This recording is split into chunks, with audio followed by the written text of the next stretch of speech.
Tapos meron pang ICC sa Malacanang. Anong ICC sa Malacanang? ICC, Impacta Claire. Uy!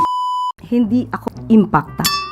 Yung ganong salita, hindi ko kasi siya sinasabi. Hindi ko siya nababanggit. Impacta. Hindi ako sanay sa mga ganong salita. Impacta. Hindi ako normal na nagsasalita ng ad hominem sa kapwa ko. Impacta. So, kung sila ang nakapag-describe ng ganong salita, alam nila kung ano ang ibig sabihin nito. Impacta. It takes one impacta to know one impacta.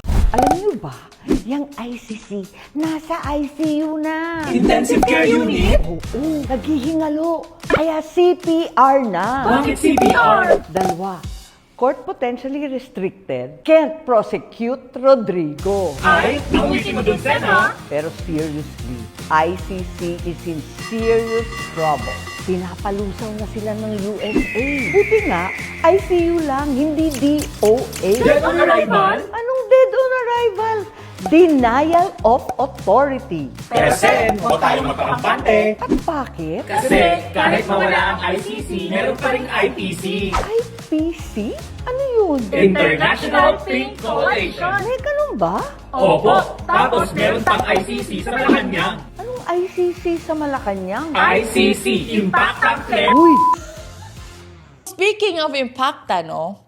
At para sa ating huling segment, bago natin tuluyang tapusin ang circus na ito, hindi natin pwedeng palampasin ang pinakabagong episode ng teleserye sa social media, kung saan mismong si Senator Amy Marcos ang nagpasiklab sa kanyang Facebook page.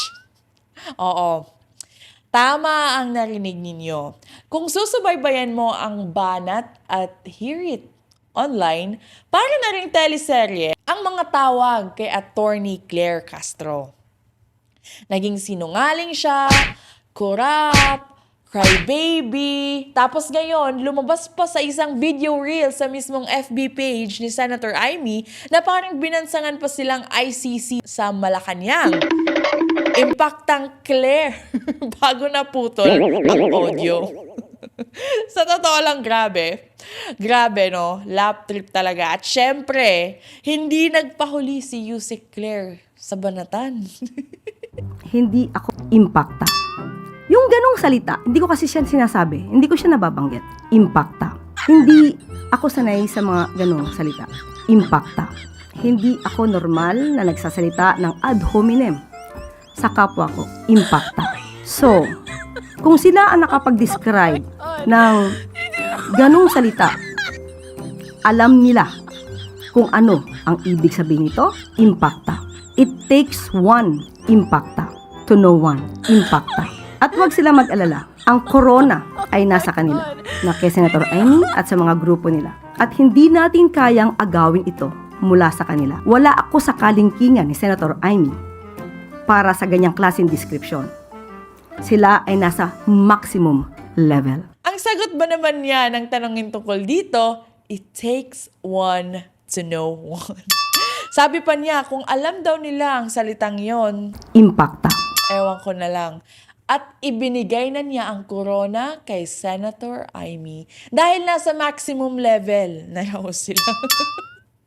Mula sa pagiging taga-depensa hanggang sa pagiging official internet meme, congratulations Claire Castro na abot mo na ang peak ng social media fame ng dahil kay Senator Amy. Alam niyo kung ano-ano na lang ang itinatawag kay Claire Castro at sa mga taong nasa gobyerno. Pero sa totoo lang, sino ba ang may kasalanan kung bakit sila nagiging tampulan ng katatawanan ngayon sa internet? Like it makes sense, di ba? Kasi naman, kung makapagtanggol sa administrasyon at sa mga amo nila, akala mo naman ay walang bukas. Akala mo, First Lady ng Malacanang. Kahit nakitang-kita naman ng buong sambayanan na halata na ang kapalpakan at ang kabangagan ng mga nasa tuktok. So kapag pinili mong maging mukha ng mga palusot at pagtatakip sa mga taong walang pakialam sa taong bayan, huwag kang magulat kung ang igaganti sa iyo ng publiko at pati ng mga senador na kagalit ng palasyo ay mga tawa, viral reels at titulong Impacta. Impacta. And also, keep supporting me by checking out our merch below. Suportahan ninyo ang mga link na yan dahil laking tulong para patuloy tayong nakakapaglabas ng mga ganitong unfiltered truth.